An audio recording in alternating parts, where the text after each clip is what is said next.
Vrijeme je kada paradajz lijepo napreduje i plodovi se intenzivno razvijaju. Učinili smo sve kako treba da bi naše biljke bile zdrave i napredne. No ipak, postoje bolesti koje se jako lako razvijaju i mogu da unište sav nasad paradajza.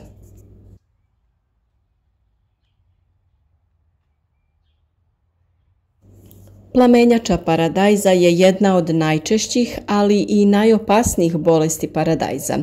Ova bolest se javlja još u rasadu, tako da već tada treba obavljati zaštitu, a izaziva je gljivica Phytophthora infestans.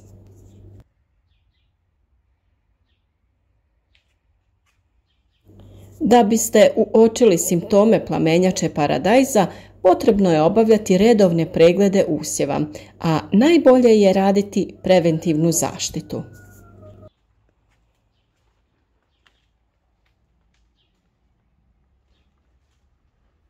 Plamenjača paradajza je oboljenje zelenih dijelova biljaka koje je jedno od najčešćih sa kojima se susreću proizvođači. Sprječavanje nastanka i širenja oboljenja provodi se poduzimajući cjelokupan set preventivnih radnji, a vrlo često i intenzivnim djelovanjem.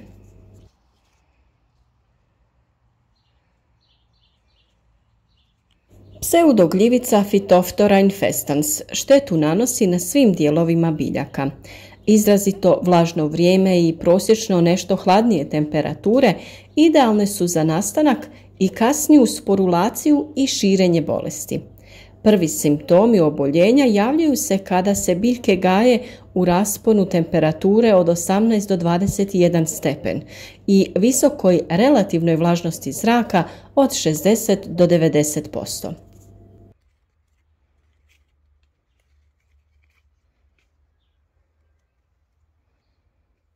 Prvi simptomi nastanka ove bolesti vezani su za pojavu svjetlo-zelenih ili bijeličastih pjega na listovima biljaka.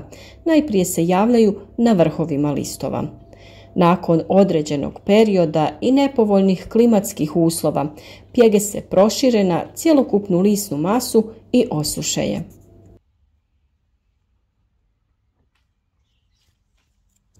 Na stabljici se javlja u obliku eliptičnih pjega koje iz početnog svjetlog stanja prelaze u tamniju boju. Javljaju se prstenasto što omogućava blokiranje protoka hranjivih elemenata i krajnje sušene biljke. A plodovi bivaju zahvaćeni tamnim pjegama koje dovode do truljenja i propadanja i ploda i same biljke. Upravo zbog ovoga možemo zaključiti da je plamenjača paradajza opasna u svim periodima vegetacije.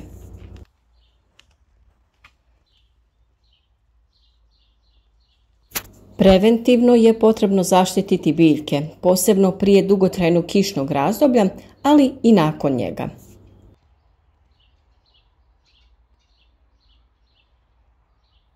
Veliko isparavanje vlažnosti iz tla najpogodnije je za razvoj ove bolesti. Na sreću, kod nas se blagi oblik ove bolesti pojavio samo na onoj prvoj biljci paradajza koja je u plasteniku odmah do ulaznih vrata.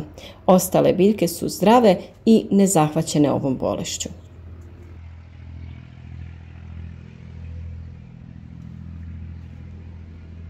Sorte žbunastog izgleda sa mnogo lišća koje su niže češće ugrožava ovaj parazit, jer se unutar tog grma duže zadržava vlaga, pa su tu uslovi za razvoj bolesti povoljniji. Upravo to je razlog zbog čega je visoke sorte paradajza potrebno održavati, zakidati zaperke te skidati listove. O ovoj temi imate posebne videe na našem kanalu.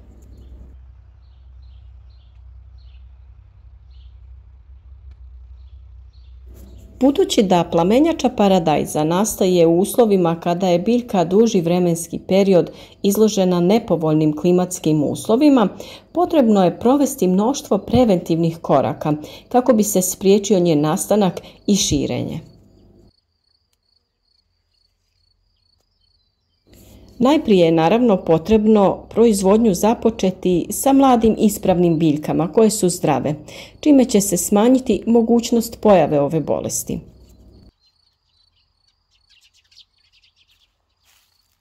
Smanjenom nastanku plamenjače pogodovat će i zasnivanje proizvodnje na odsjeditim terenima i na zemljištu koje nije prezasićeno vodom.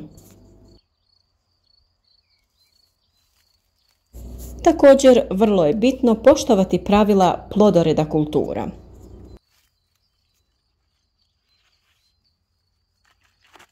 Nadalje, vrlo je važno odrediti i poštovati adekvatan razmak između biljaka, čime će se omogućiti veća provjetrenost međusobnog prostora, što će u konačnici eliminirati suvišnu vlagu.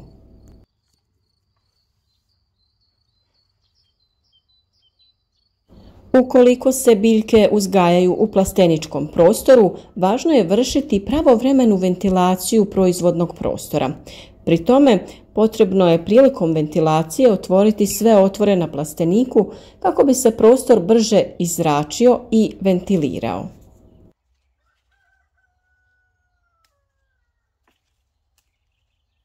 Ono što je također vrlo bitno jeste redovno vršiti pinciranje biljaka i odstranjivati dijelove biljaka koji su u sjeni ili koji zasjenjuju ostale biljke.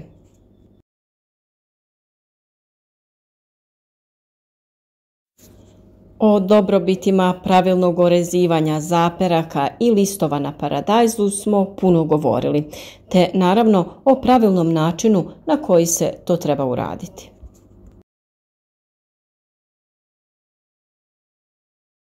Dodatno, potrebno je nakon svakog pinciranja i formiranja uzgojnog oblika odstranjene dijelove biljaka iznijeti iz plastenika i po mogućnosti spaliti. Međuredni prostor potrebno je uvijek držati čistim i prozračnim.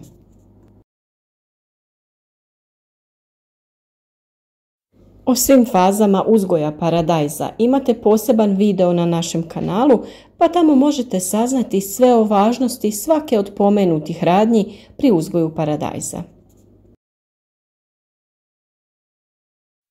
Prilikom manipulisanja sa biljkama obavezno obratite pažnju na higijenske uslove. Pri tome potrebno je koristiti rukavice i dezinficirati pribor. Za navodnjavanje biljaka koristite higijenski i zdravstveno ispravnu vodu. Navodnjavanje obavljajte u ranim jutarnjim satima, a po mogućnosti koristite sistem navodnjavanja kap po kap kako bi se izbjeglo dodatno kvašenje lisne mase i stabljike paradajza. Budući da je plamenjača paradajza gljivično oboljenje, protiv njenog nastanka i širenja koriste se fungicidi. Trenutno se na tržištu nalazi mnoštvo fungicida na bazi različitih aktivnih materija koje potpomažu sprječavanju nastanka plamenjače i suzbijaju njeno širenje. Pri tome vrlo je važno provjeriti da li su ta sredstva, odnosno aktivne djelotvorne materije, na listi dozvoljenih sredstava u zemlji u kojoj se primjenjuju. A prilikom primjene tih hemijskih sredstava od izuzetne je važnosti koristiti zaštitnu opremu koja će zaštititi proizvođača od negativnog utjecaja sredstva po njegovo zdravlje. Također potrebno je poštovati i doze primjene sredstva kao i dane karence. Prilikom tretiranja biljaka obratite pažnju na vremenske uslove, jer nije poželjno raditi tretiranje u najtoplijem dijelu dana, kao ni onda kada je visoka relativna vlažnost zraka. Biljke trebaju biti suhe.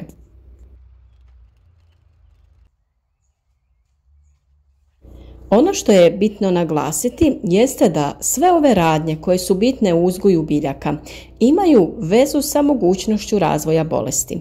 Zapamtite, zdrava, oblikovana i dobro uhranjena biljka je i otporna biljka. Samim tim što sve radimo pravovremeno, osiguravamo biljci zdravo okruženje. U borbi sa gljivičnim oboljenjima ove vrste možemo koristiti i preparate o kojima smo već dosta govorili, a to su prirodni preparati za prevenciju gljivičnog oboljenja kod paradajza.